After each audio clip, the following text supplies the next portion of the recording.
नमस्कार मंडळी, मंगळवार मार्केटिंगच्या आजच्या एपिसोडमध्ये तुम्हा सगळ्यांचं स्वागत.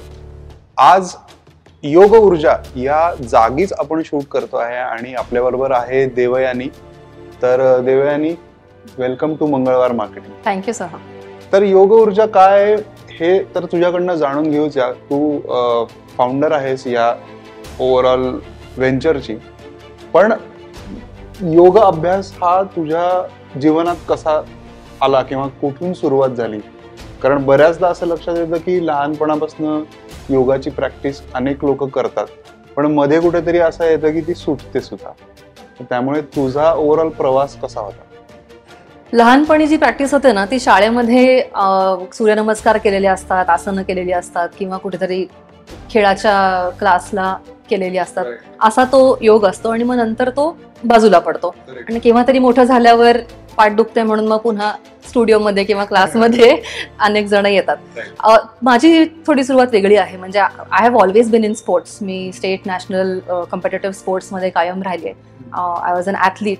तर स्पोर्ट्स तर बाजूला चालूच होतं, पण माझ्या घरात योगाची बॅकग्राऊंड आहे. त्यामुळे माझ्यासाठी योग म्हणजे सूर्यनमस्कार आणि योगासनं मी करायचे लहानपणी असं न राहता, आमचे आध्यात्मिक गुरु आहेत, आम्ही सगळे घरातले अनुग्रहित आहोत. त्यामुळे घरामध्ये आध्यात्मिक योगिक बॅकग्राऊंड कायमच राहिलं असल्यामुळे त्या वातावरणात माझी वाढ झाली आहे. माझी आई MA PhD संस्कृत असल्यामुळे घरात सगळं ग्रंथ आणि अभ्यास हे सगळं कायम होतं. त्यामुळे that is how I was living before आणि कंटिन्यू टू. मग त्याचं व्यवसायात रूपांतर झालं असं म्हणता येईल. कारण म्हणजे माझी हेल्थ फिटनेसच्या बाबतीतली माझी आवड आणि त्याच्यात मला काहीतरी करायचं हे मला जेव्हा क्लिअर झालं, त्यावेळेला कशा पद्धतीनं करावं हा विचार चाललेला. तर ते रिडक्शनिस्ट फॉर्मॅटमध्ये फक्त एस्थेटिक लेवलला फिटनेसवर काम न करता जरा होलिस्टिक आणि कॉम्प्रिहेन्सिव्ह पद्धतीनं ह्युमनकडे कसं बघावं हा कल माझा होता. आणि त्याला माझी बॅकग्राऊंड फॅमिलीची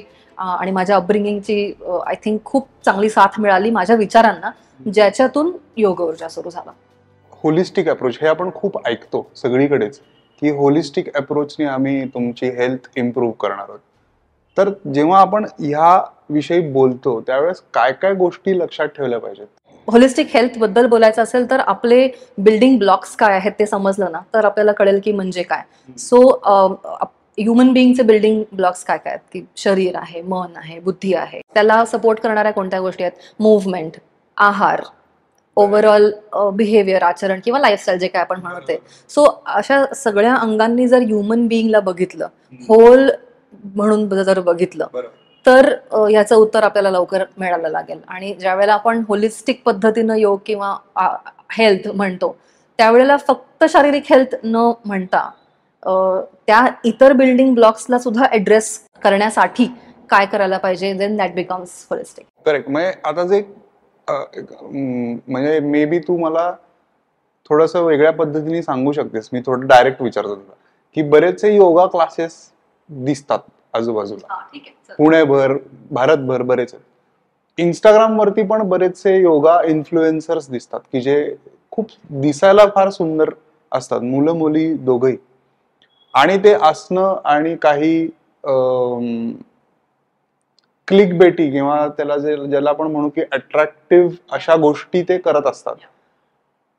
पण आसनं आणि योगा किंवा आसनं आणि योगाभ्यास ह्याच्यामध्ये ते एक आहे असं लोकांना वाटतं की तेवढंच आहे फक्त आसनं. तर यापासनं लोकांनी कसं त्याच्याकडे बघितलं पाहिजे आयदर? आणि जर का ते असं नाही म्हणता येणार की चुकीच्या क्लासला जात आहेत, पण फक्त तेच आसनं जर घेणारा वर्ग जर ते जॉईन करत असतील तर तिथनं त्यांनी काय लक्षात ठेवलं की त्यांना लक्षात येईल की अरे नाही, आपण इथे थोडं अजून चांगल्या पद्धतीने योगाकडे बघायला पाहिजे. सो योगा क्लासेसमध्ये काय होतं, आणि योग क्लास म्हणजे काय, नुसती जागा नाही ना, शिकवणारे टीचर्स. आता इश्यू कुठे होतो की ह्या फील्डमध्ये जे प्रोफेशनली योग शिकवतात ते कुठला तरी कोर्स करतात आणि शिकवतात, राईट.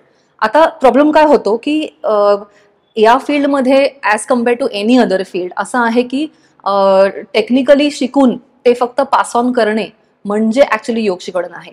तर a lot of people are आसन एक्सपर्ट्स, अलाइनमेंट एक्सपर्ट्स, किंवा टेक्निक एक्सपर्ट्स. पण याचा अर्थ ते योग आहे असं नाही, तो योगातला एक छोटा भाग आहे. आणि म्हणून काय होतं की सगळी बऱ्याच ठिकाणी माझ्याकडे जेव्हा अनेक लोक येतात तेव्हा ते म्हणतात की तिथे आम्ही गेलेलो पण असं छान नाही वाटलं किंवा तिकडे असं प्रॉपर नाही वाटलं आम्हाला. तर कारण बऱ्याच वेळेला फक्त पेरिफेरल लेवलला योगाचा क्लास केल्यासारखं ते होतं.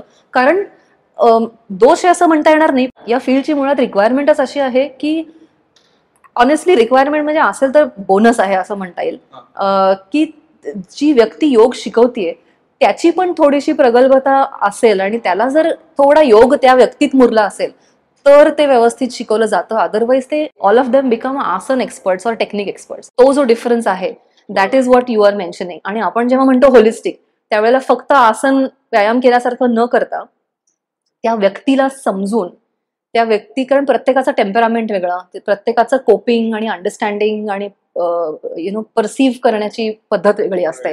तर त्या व्यक्तीला ऑफकोर्स इतकं आपण हँड होल्डिंग केलं तर ते स्केल होऊ शकणार नाही, तेही आहेच आहे. पण ऍटलिस्ट आम्ही इथे असं डेव्हलप केलं आहे, अशा पद्धतीचा आपला फ्लो आहे की साधारण माणसाला साधारण समजून त्याच्या कलानं त्याला करण्यासाठी आपण काही प्रोसेसेस इथे ठेवल्या आहेत योग ऊर्जामध्ये. तर त्यांनी ते सोपं पडतं. म्हणजे नुसतंच आलाय व्यायाम केलाय वन साईज फिट्स ऑल असं न करता त्याची मानसिक, भावनिक, वैचारिक या पण गरजा प्रत्येक ह्युमन बिंगच्या असतात. किंवा कुठेतरी ती व्यक्ती मला हवं ते मी लाईफ जगत नाहीये ते असतं, तर कुठेतरी त्याही गोष्टी मग काउन्सिलिंगच्या स्वरूपात असेल, माझ्या बरोबरच्या कॉन्स्टंटली असलेल्या टच पॉइंट्स मध्ये असेल. आम्ही काही गोष्टी इथे अशा सेट केल्यात की ज्यांनी फक्त आलं व्यायाम केला आणि गेलं असं न करता त्याला होलिस्टिक आणि परिपूर्ण वाटेल अशा पद्धतीनं आपण काम करतो. बेसिकली इथनं जे लर्निंग ते घेतील त्यांना ते दिवसभर म्हण किंवा आयुष्यभर त्याचा उपयोग होईल जर त्यांनी ते फॉलो केले. Yes, so it's not just exercise for body but is also food for thought. Right right right right. आता मला एक अजून तुला प्रश्न विचारायचा की हल्ली ते हॉट योगा, पेट योगा, अजून काय काय असे भरपूर प्रकार चालू झाले, तर त्याच्याविषयी तुझं मला ओपिनियन हवंय. ते कॅमेरावर कसं बोलू मी माझं ओपिनियन. आय मीन त्याला मी योग म्हणण्यापेक्षा म्हणेन रिक्रिएशनल ऍक्टिव्हिटी. म्हणजे something done for a fun evening इतपतच त्याला. I don't endorse that at all. कारण आजकाल काय झालंय ना, सो कुठल्याही शब्दाला योगा लावायचा मग ते विकतं. फेसला लावलं, पाण्याला लावलं, कुठल्या तरी अल्कोहोलला लावलं, कुठल्या तरी प्राण्याला लावलं की बिकॉज इट सेल्स. ते तसं झालेलं आहे. बट म्हणजे मी कायम म्हणते, पुस्तकात लिहिलंय, मला त्या सगळ्या I don't know if I should use this word but I just find it very विकृत. त्यामुळे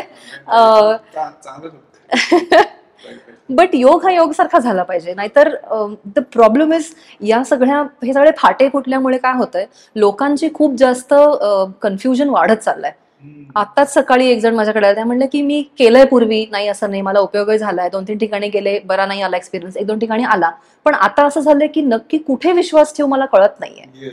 हा प्रॉब्लेम होतो ज्या वेळेला खूप जास्त फाटे फुटत जातात त्या मूळ कॉन्सेप्टला आणि त्या मूळ शास्त्राला. तू आता पुस्तकाचा पण उल्लेख केलास तर त्याच्याविषयी आपण नक्कीच बोलूया. पण बऱ्याचदा असं म्हणलं जातं बघ की, किंवा इंस्टाग्रामवरती, मी ही साधारण उदाहरणं घेतोय कारण ती बरीच रिलेटेबल आहेत, लोकांनी बघितलेली असतील, की अमुक तमुक योगिनी किंवा अमुक तमुक योगी असं लिहिलेलं असतं त्यांच्या इन्स्टा हँडलमध्ये, आणि I am living like a yogi अशा पद्धतीचे बायोज पण असतात. तर या एक्झॅक्ट या फ्रेजचा अर्थ काय, की लिव्ह लाईक अ योगी किंवा लिव्हिंग लाईक अ योगी, ह्याचा एक्झॅक्ट अर्थ काय होतो? तसं जर खरंच जगत असतील तर ग्रेट, आणि मॅक्सिमम लोकांनी तसं जगावं. तर जे काय आजूबाजूला सफरिंग आहे ते ऍक्च्युली कमीत कमी त्रास देईल आपल्याला. पण याचा अर्थ जर अगदीच सोप्या शब्दात सांगायचा असेल तर शक्य तितकं मिनिमलिस्टिक, शक्य तितकं गरजेचं आहे ते सगळं करायचं. योग कुठेच म्हणत नाही की डोंट एन्जॉय लाईफ किंवा don't have ambitions, don't achieve things, don't make money, असं कुठेही कोणी म्हणणार नाही. पण त्याच्यात किती गुंतायचं आणि आपलं असोसिएशन आणि identification with the material external world किती ठेवायचं, या बाबतीत योग म्हणतं. त्यामुळे शरीराने सगळं जरी आपण केलं अचीव्ह केलं, सगळं केलं, तरी आतून आपली स्थिरता आहे का? आतून आपण आपल्याला एक ठहराव आपल्या पर्सनॅलिटीमध्ये येत चालला आहे का? आणि आपण किती संग ठेवला आहे या गोष्टींचा? सगळं करून सुद्धा जसं म्हणतो ना आपण की अंगाला तेल लावून सुटा किंवा असं जे म्हणलं जातं, तसं कितपत तुम्हाला डिटॅच करता येत आहे? म्हणजे इन्व्हॉल्व्ड बट डिटॅच्ड. ही जर कला सापडली ना आपल्याला, तर I think that will be a great thing.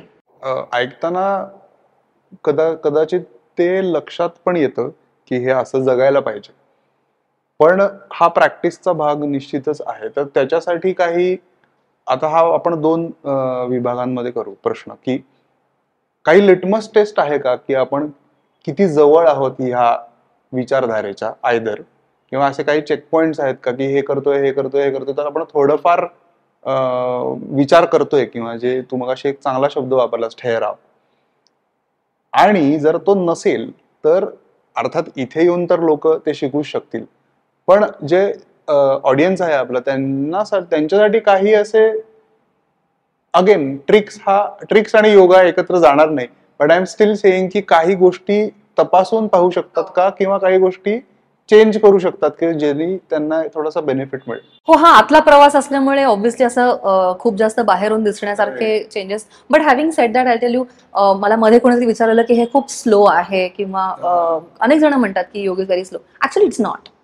म्हणजे तुम्ही जर थोडंसं लक्ष बारीक ठेवलं ना, तर तुम्हाला खूप लवकर दिसायला लागतात चेंजेस याच्यामध्ये. तर मगाशी तू म्हणालास की ट्रॅकिंग किंवा काही लिटमस टेस्ट सारखे, की आम्ही राईट ट्रॅकवर आहे ना, बरोबर चाललंय ना. तर माझ्या दृष्टीने आय गेस दोन गोष्टी आहेत जे आपण बघू शकतो, की बरेच जण ना आपण रिॲक्शन्स खूप लवकर देतो गोष्टींवरती, सिच्युएशन्सवरती, माणसांना, एखाद्या टॉपिकवर बोलताना.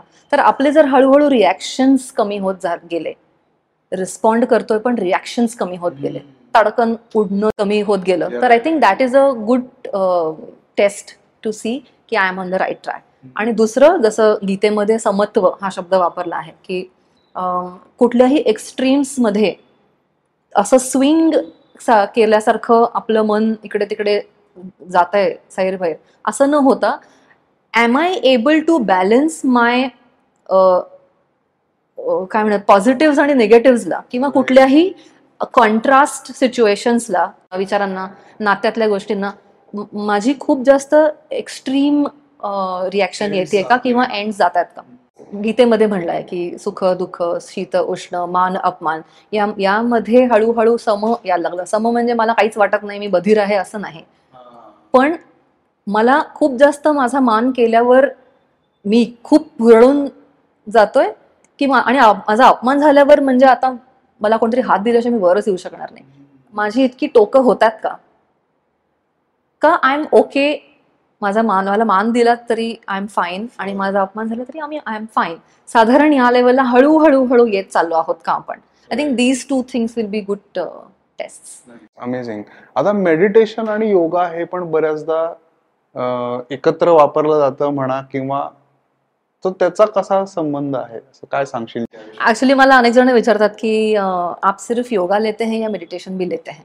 तर ऍक्च्युली, किंवा आप योगा लेते हैं या आसन लेते हैं, असं.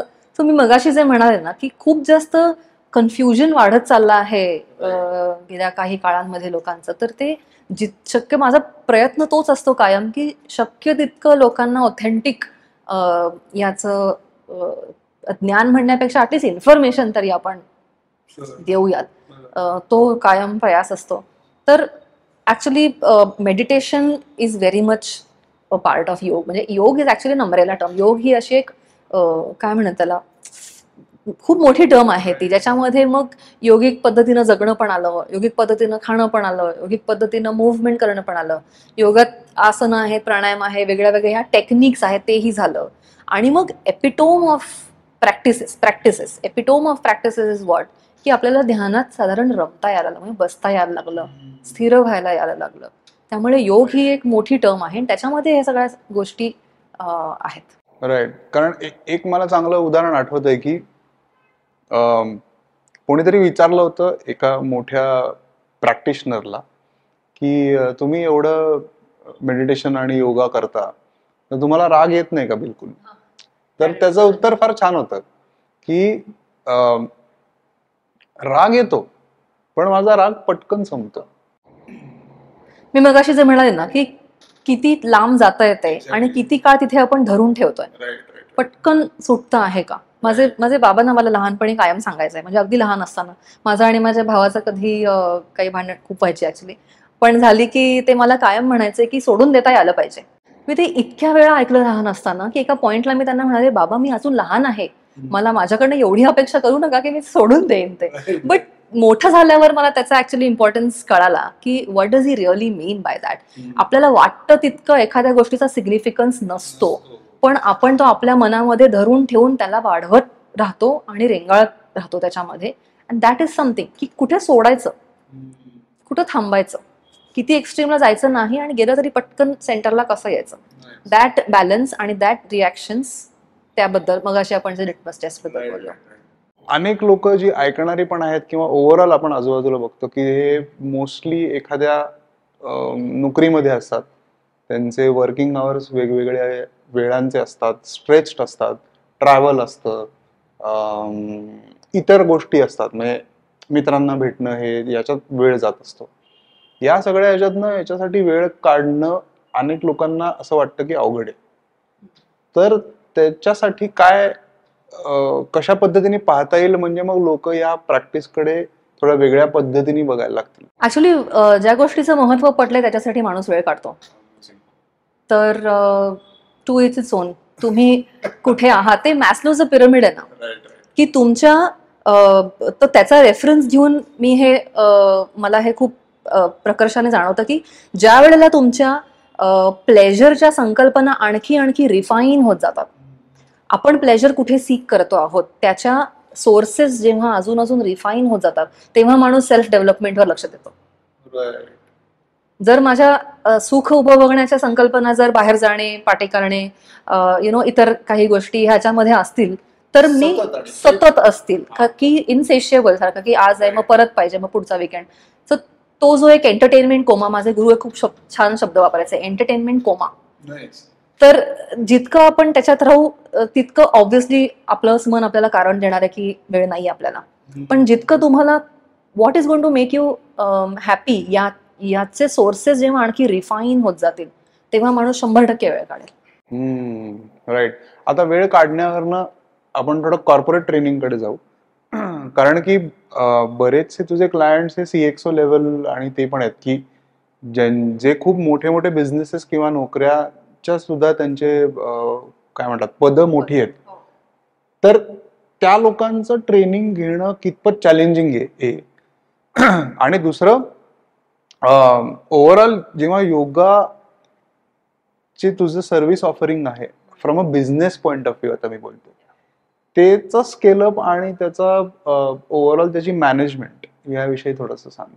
सो पहिला प्रश्न जो आहे, ऍक्च्युली CXOs ना ट्रेन करणं ऍक्च्युली चॅलेंजिंग नाहीये, कारण ते सर्वात जास्त डिसिप्लिन असतात. कारण again they are operating at a refined level of their life. आणि माझं असं म्हणणं नाही की CEO नसाल तर तुम्ही तसं नसणार आहात, असं माझं म्हणणंच नाहीये. But it's a good quality to learn from people, कारण त्यांना एवढ्या गोष्टी करायच्या असतात की त्यांना ते त्या वेळेला केल्याशिवाय त्या होणारही नाही आहेत. They are they are punctual, they are limited time त्यांच्याकडे जास्त असतो. Very much. सो त्यांना ऍक्च्युली मला शिकायला खूप आवडतं, कारण they are very dedicated, they are very focused. Exactly, I mean they are where they are because they are like that, right. तर it's not challenging at all. असं काही तुला फीडबॅक आलाय का त्यांच्याकडनं एस्पेशली की नाव that they have started working with you, working in the sense practicing yoga, त्यांना त्यांच्या बिझनेसमध्ये किंवा त्यांच्या ज्या वर्क जे एन्व्हायरमेंट आहे त्याच्यात त्यांना मल्टीफोल्ड किंवा असं ड्रास्टिक काही डिफरन्स त्यांना जाणवला, इम्प्रूव्ड म्हणजे फ्रॉम अ पॉझिटिव्ह साईड? नक्कीच. जो आपल्याला होणार आहे तोच शेवटी, त्यांचं डेझिग्नेशन वेगळं आहे, पण शेवटी they are also human बिंग्स very much like everybody else. तर जसे इतरांमध्ये फरक आहेत, पण म्हणजे एकदम बाह्य पेरिफेरल अगदी म्हणलं तर right from their posture, right from the energy levels, from of course physical transformation तर एक भाग आहेच आहे त्यातला. त्याच्यानंतर जे काय त्यांचं दिवसभर कॉन्स्टंटली चालू असतं ना, त्याच्यातनं त्यांना जो मिळालेला एक एक ती स्पेस आहे, नथिंगनेसची स्पेस आहे, right. They have made this space, आणि त्याच्यात पण मी त्यांना ती जागा त्यांची भरवत नाही, मी ऍक्च्युली ती अजून मोकळी करते. We are trying to make more space here and in the body. तर त्या स्पेसवर ना मला एकदम आठवलं की हल्ली ना विचार करायला वेळ नाही असं खूप लोक म्हणतात. सो हा तो जो 30 मिनिटाचा, 40 मिनिटं, 15 मिनिटं हा जो वेळ आहे, याने किती फायदा होतो की त्याच्यात काही नाही करायचंय, मोबाईल नाही बघायचा आहे, पुस्तक नाही वाचायचंय, तर तो किती इम्पॉर्टंट आहे. आणि त्याच्यात त्याचं म्हणजे योगा प्रॅक्टिस मध्ये त्याचं काही अनेक्डोट आहे का? तो इतका प्रेशियस आहे ना, कारण ते तुम्हाला शिकवतं कंपार्टमेंटलाइज कसं करायचं, पॉज कसा घ्यायचा. विचार करायला वेळ नसतो ना, त्यांचे विचार खूप असतात म्हणून विचार करायला वेळ नसतो, because they are unconsciously subconsciously thinking so much that intentional थिंकिंगला त्यांना वेळच नाही आहे. तर they just busy. Intention is what is required ना, इंटेन्शनल आणि कॉन्शियस करायचं आहे. तर योगातल्या ह्या 1 तास 40 मिनिटं 30 मिनिटं जे काय असेल ते, that makes you aware, that makes you intentional and conscious about everything. म्हणजे मुव्हमेंट पासून ते श्वासापासून ते एखादं मे बी चॅन्टिंग असेल, एखादा मंत्र असेल, जे काय असेल ते. Imagine you are being so conscious and focus and intentional for that entire period, that is going to train your brain in the rest of the 23 hours. आणि हे जे कंपार्टमेंट, आणि जितकं ही प्रॅक्टिस पक्की होत जाते ना, it is like a net practice of life. की इथे जितकं ते घट्ट होत जातं ना, एकतर स्वतःबरोबरचं नातं, दुसरं लेटिंग गो. मग अशी लेटिंग गो बद्दल जे तू म्हणालास ना, की there is a limit to how much you can let go by just thinking about it. म्हणजे बुद्धीनं एखादी गोष्ट लेट गो करायला मर्यादा आहे. कारण आता मी जर म्हणलं की नाही तू आता ह्याचा विचार करू नकोस, तर तू त्याचाच विचार करणार आहेस. डोंट थिंक अबाउट एलिफंट म्हटलं तर यू थिंक अबाउट एलिफंट. तर बुद्धीनं समजून घेण्यासाठी लिमिटेशन आहे, गरजेचं आहे, बट त्याची साथ तितपतच मिळू शकते. त्याच्यानंतर प्रॅक्टिसेस करायला पाहिजे. So that space is going to create space in your head. It's going to push the thoughts away, and त्याची ती इंटेन्सिटी आणि फ्रिक्वेन्सी ढिली करायला मदत करतात. म्हणजे जसं आपण म्हणतो ना, एखादा म्हणजे पार्टनर्स एकमेकांना म्हणतात ना की आय नीड स्पेस, आणि you feel good after you get that space, right. सुधारतं जरा काहीतरी. तर ती स्पेसच क्रिएट करतं. म्हणजे एखादं मी जर आसन करत असेल तर व्हॉट एम आय डुईंग, तर मसल टिश्यूज मध्ये स्पेस तर क्रिएट करते मी by stretching. When I do pranayama और चॅन्टिंग और मेडिटेशन काही, त्याच्यामध्ये what am I doing, I am creating space, I am creating more space between the clutter. We all like space. Amazing. नाही, उदाहरणं खूप छान देतेस तू, त्यामुळे I think it's a good segue जिथे आपण पुस्तकाबद्दल बोलू शकतो. तुझं पुस्तक येतंय आणि त्याचं नाव आहे लिव्ह लाईक अ योगी, आसनांपलीकडील योग. तर हे पुस्तक ॲमेझॉनवरती अवेलेबल आहे. तर थोडं पुस्तकाविषयी सांग की एक्झॅक्टली काय वाचायला मिळेल लोकांना आणि त्यांनी ते का पटकन उचलावं. Yes, definitely. सो बेसिकली योगाचं जनरली जे फक्त आसनं करणे असं थोडंसं रेप्युटेशन जे झालंय ना, त्याला थोडंसं माझा हातभार, की तुम्हाला आसनांचा बाहेरून आतपर्यंत नेण्याचा एक बेसिक अंडरस्टँडिंग, आणि त्यांनी तुम्हाला काय त्याचा उपयोग होणार आहे. कारण बऱ्याच वेळेला योग हा योगा क्लासमध्ये इतका कैद राहतो किंवा तो ग्रंथांमध्ये कैद राहतो, पण actually life is in between.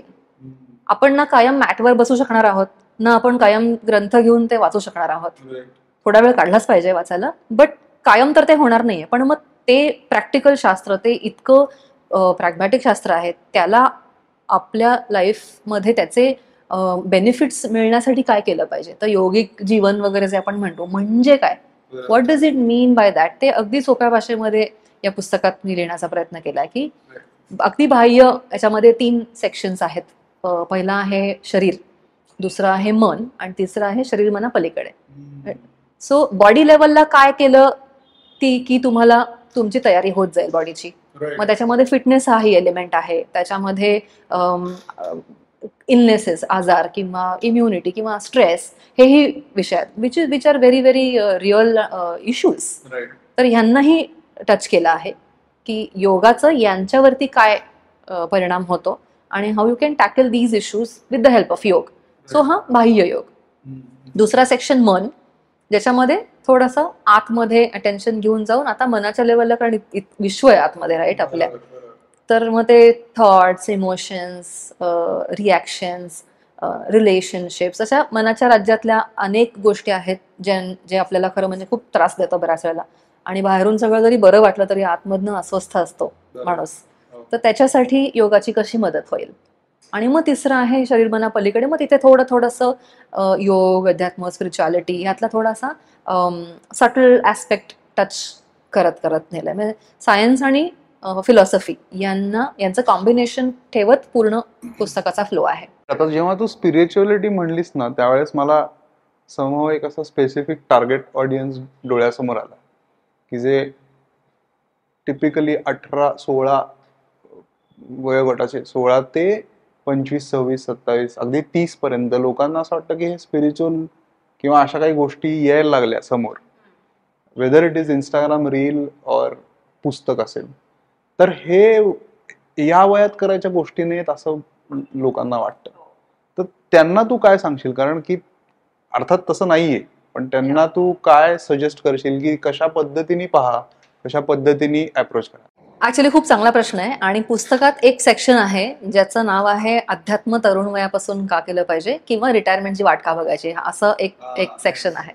So वाचलंस का तू पुस्तक? तुला कसं कळलं? सेक्शन आवडला.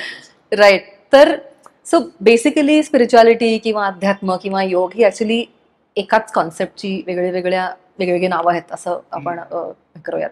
तर आपल्याला या टाईपच्या जगण्यानी किंवा अशा पद्धतीच्या गोष्टी करून जे मिळणार आहे, मग ते आसनं असो, प्राणायाम असो किंवा ध्यान असो किंवा जस्ट मगाशी बोलत असं इंटेन्शनल कॉन्शियस लिव्हिंग असो, स्ट्रेस कमी ठेवणे असो, नाती बेटर करणे असो, आता हे सगळं. आणि ऑफकोर्स योगाचा उच्च बिंदू जर कुठला असेल तर तो ऑफकोर्स ध्यान आणि मग त्याच्या पलीकडे सेल्फ रिअलायझेशन आणि या गोष्टी. पण आता जर आपण जो एज ग्रुप तू म्हणालास त्याच्यासाठी ते आता शब्द आपण पॉज करूया. तिथे आता प्रॉब्ली नको जायला, सेल्फ रिअलायझेशन वगैरे आता नको म्हणायला.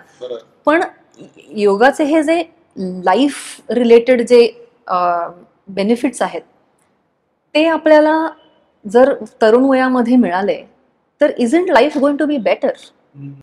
मग त्याच्यासाठी आपण पूर्वी म्हणायचं जसं की 60 नंतर, रिटायरमेंट नंतर, पण मग त्याचे आपल्याला बेनिफिट्स मिळून आपल्या लाईफमध्ये त्याचं इनकॉर्पोरेट आपल्याला ते करून how can we make our life better if you don't know that.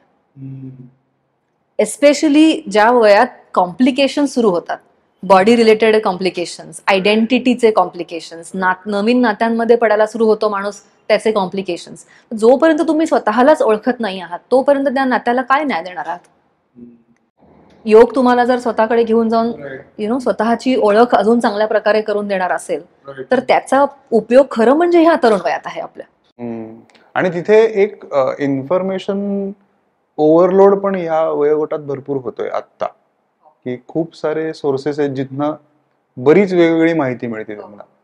त्यांनी सुद्धा ती फिल्टर आउट करायला पण कदाचित या अप्रोचनी. मी खूप कॉलेजेसमध्ये मला जेव्हा लेक्चर्सला बोलवतात, इंजिनिअरिंग कॉलेज, मॅनेजमेंट कॉलेज, तर तिथे मला मुलांचे प्रश्न जेव्हा येतात तेव्हा मला असं होतं की अरे म्हणजे हे प्रश्न तुम्हाला आता पडलेत हेच खूप आहे. म्हणजे हे ऍक्च्युली काही वर्षांपूर्वी कॉलेजमध्ये सुचायचं पण नाही की असं काय एक्झिस्ट करतं.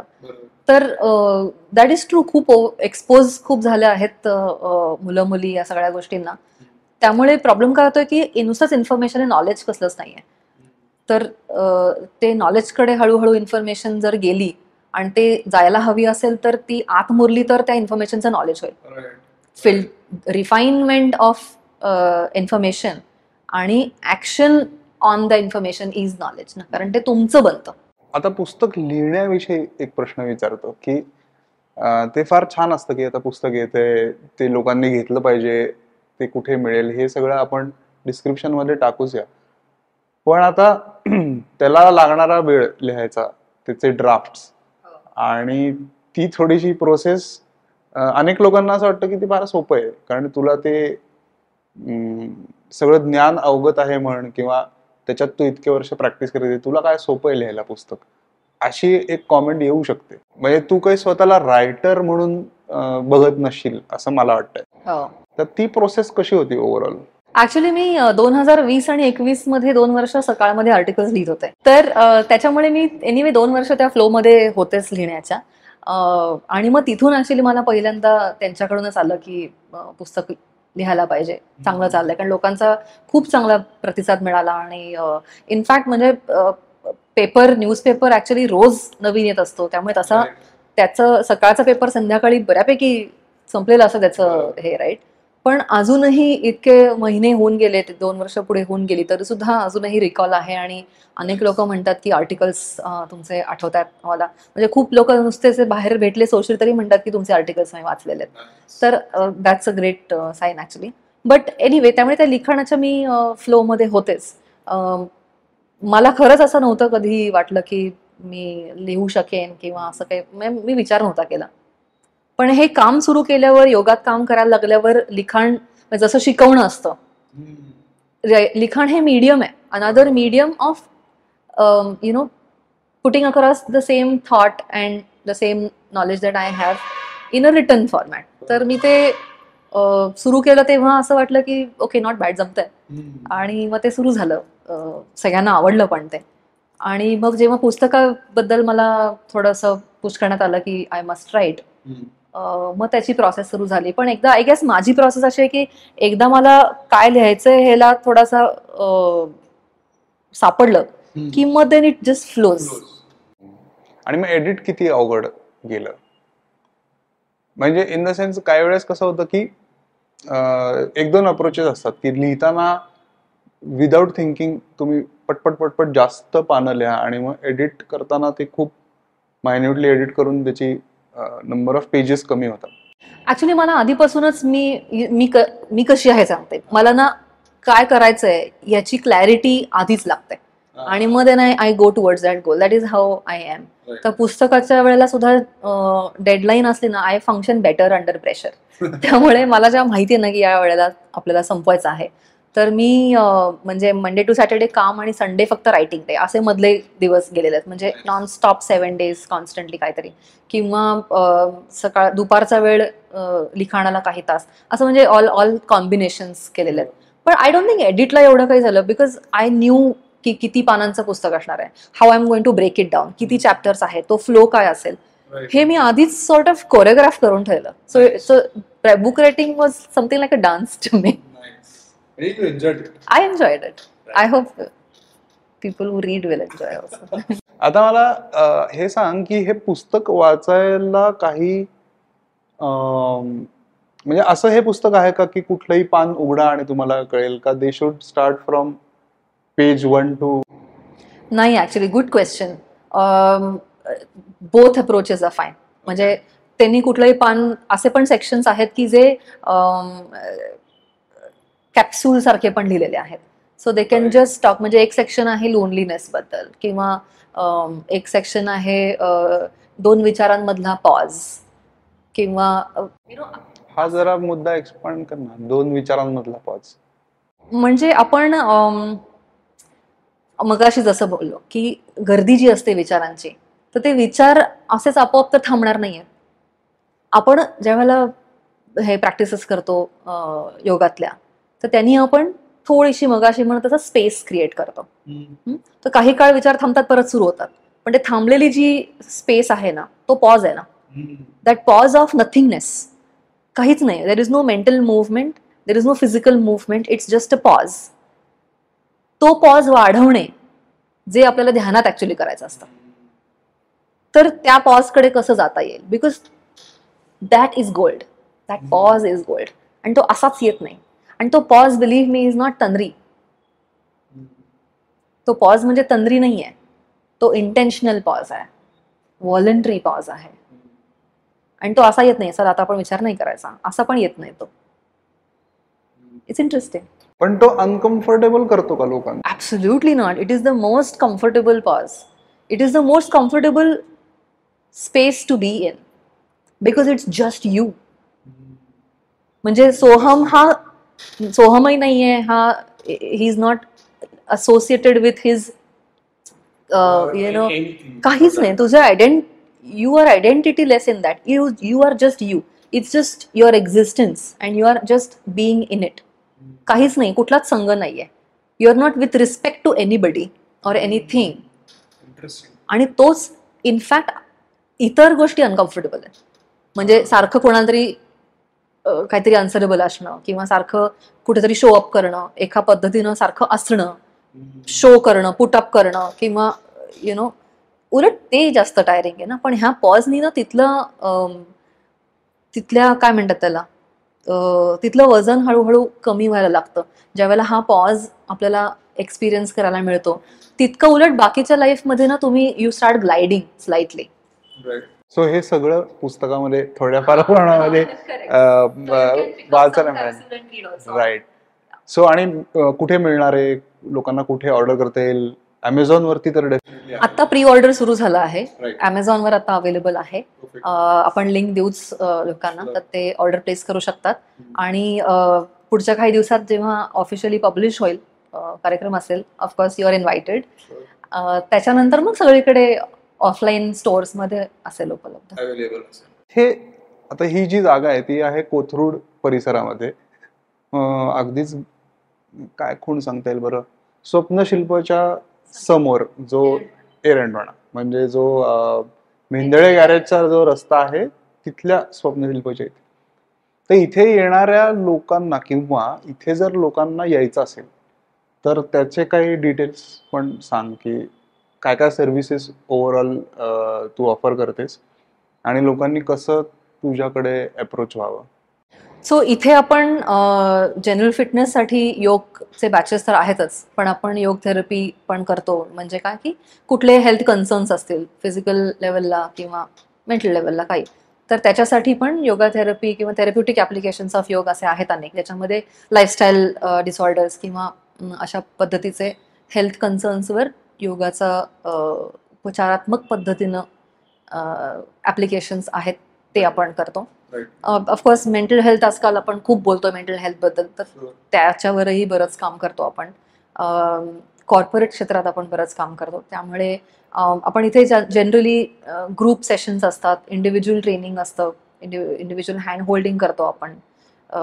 तर अशा वेगळ्या वेगळ्या पद्धतीत चालतं. ऑनलाईन ऑफलाईन दोन्ही स्वरूपात आहे, कारण आपले अनेक परदेशी पण मेंबर्स आहेत जे आपल्याशी ऑनलाईन आपल्याकडे शिकतात.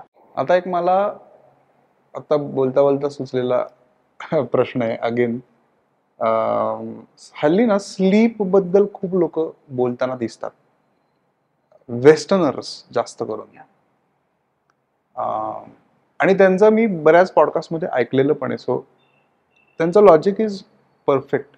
मला असं विचारायचं की योगाभ्यासामध्ये निद्रा किंवा झोप याविषयी कशा पद्धतीने अप्रोच केलेला आहे. कारण की बरंचसं नॉलेज असं दिसतंय की इकडनं गेलेलं आहे तिकडे, तिकडे थोडं रिफाईन झालंय आणि मग ते आपल्याकडे येतं. तर झोप आणि इथे त्याचा अप्रोच कसा आहे ओव्हरऑल? हेल्दी स्लीप किंवा काय म्हणतात आपण त्याला, इम्प्रूव्ड स्लीप, त्याला काहीतरी शब्द आहे अजून. एनिवे, पण त्याविषयी थोडस सांग. झोप is the foundation of life. आपण आपली ही जी बिल्डिंग आहे ना, ती झोपेच्या फाउंडेशनवर उभी आहे. त्यामुळे अडल्टला 7 तास minimum quality sleep is a must. त्याच्यामुळेच आपलं शरीरही चांगलं चालणार आहे, कॉग्निटिव्ह फंक्शन आपलं बुद्धी तल्लख राहणार आहे दिवसभर. त्यामुळे झोपेला तर म्हणजे पर्यायच नाही आहे. पण मी अगदी सिम्पल करते, शरीर थकलं पाहिजे आणि मन रिलॅक्स झालं पाहिजे. आपलं शरीर इनफ थकत नाही आणि मन थकलेलं असतं, म्हणून आपल्याला रात्री झोप येत नाही. मन थकलेलं असतं आणि शरीर दिवसभर बसून असतं. सो उलट केलं पाहिजे, शरीर थकलं पाहिजे.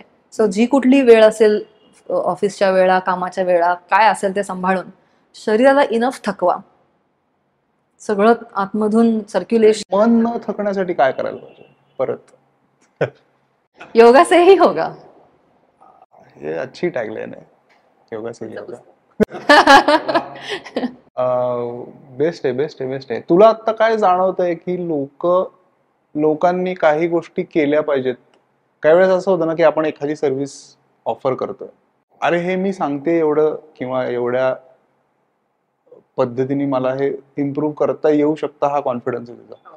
पण असं तुला काय जाणवतं की जे लोकांना तू सांगू इच्छितेस की अरे असं नाही असं बघा, असं नाही असं बघा, तर तुम्हाला फायदा होईल.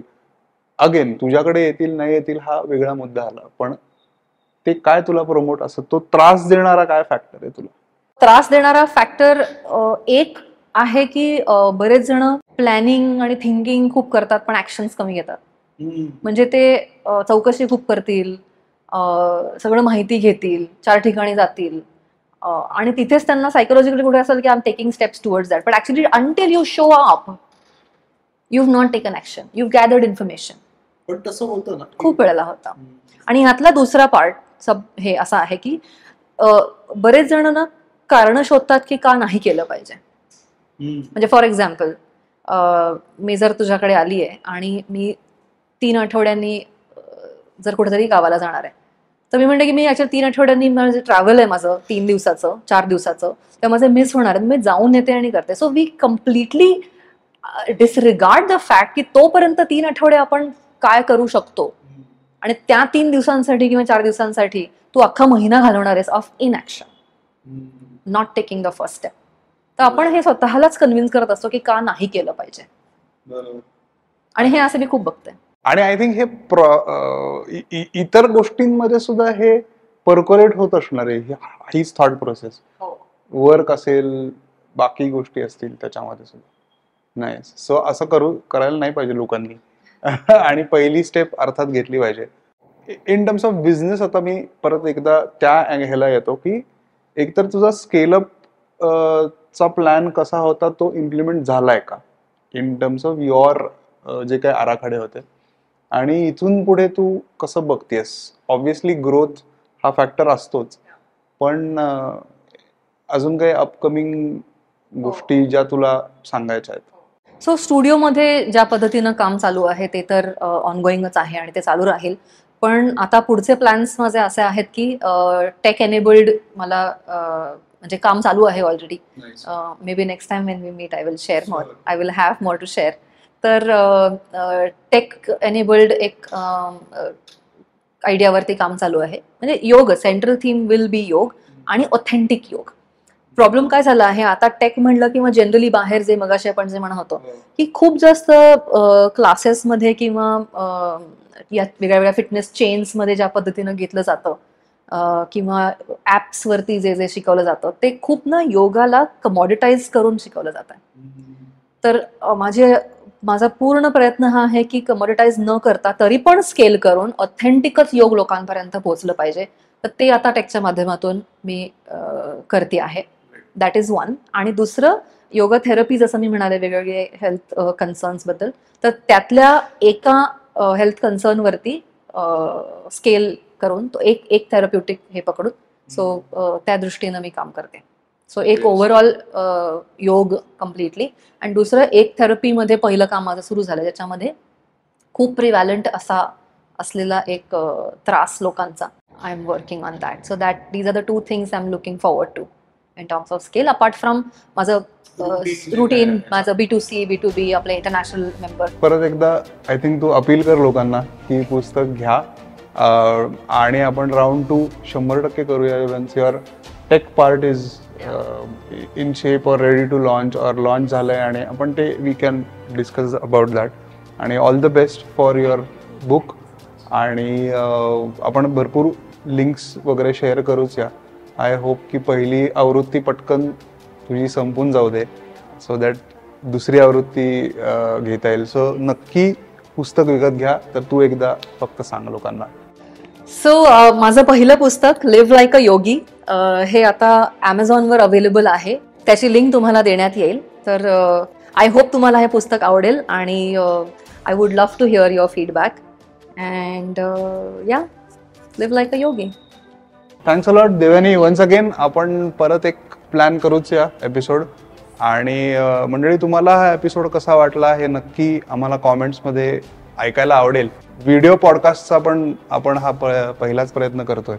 सो त्याच्याविषयी आम्हाला फीडबॅक येऊ देत, सो आम्हाला तेही इम्प्रूव्ह करता येईल. आणि आपण भेटूया पुढच्या मंगळवारी. तोपर्यंत राम राम.